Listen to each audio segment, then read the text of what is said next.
میگن روز قیامت که دفترها عرضه میشه، صفحات اعمال من و تو به خداوند هر صفحه که ورق میزند نگاه میکند، نگاه به گناهان نمی کند که تو هر صفحه چقدر گناهه. خداوند فقط دنبال توبه ها و استغفارها تو صفحات میگرده.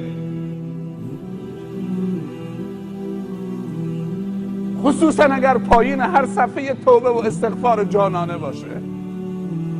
یه نوجوانی است نشیدی خون، سرودی خون، خیلی جذاب خون. من یه خودکار پارکت تو جیبم بود، بهش هدیه دادم، پیشونیش بوسیدم. بعد از چند سال تو ابوظبی یه پدری گفت این میشناسیدش؟ گفتم نه. گفت این یاد تو رمچا الان حافظ کل قرآنه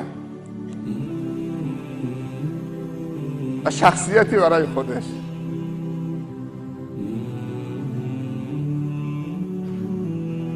ما دوست شما هستیم، هیچ رابطه دیگه با شما نداریم، فقط رابطه دوستی و اخوت و برادری دینی.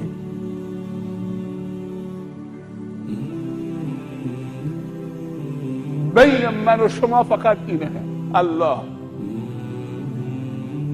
هیچ چیزی بین من و شما نیست. گر در یمنی چو با منی پیش منی، ور پیش منی چو بی منی در یمنی. من با تو چنینم ای نگار یمنی، خود در عجبم که من تو هم یا تو منی.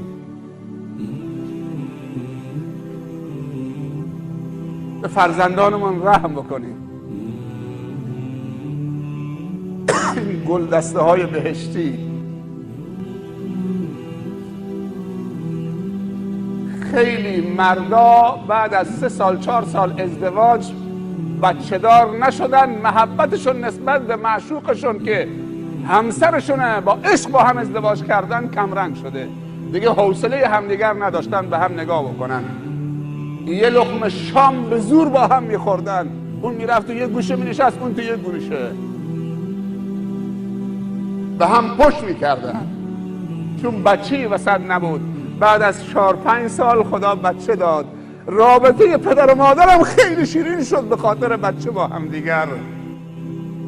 خیلی ها از هم بچه دار نشدن، طلاق گرفتن. خیلی هم بچه دار شدن، بچه رو تو کوچه رها کردن.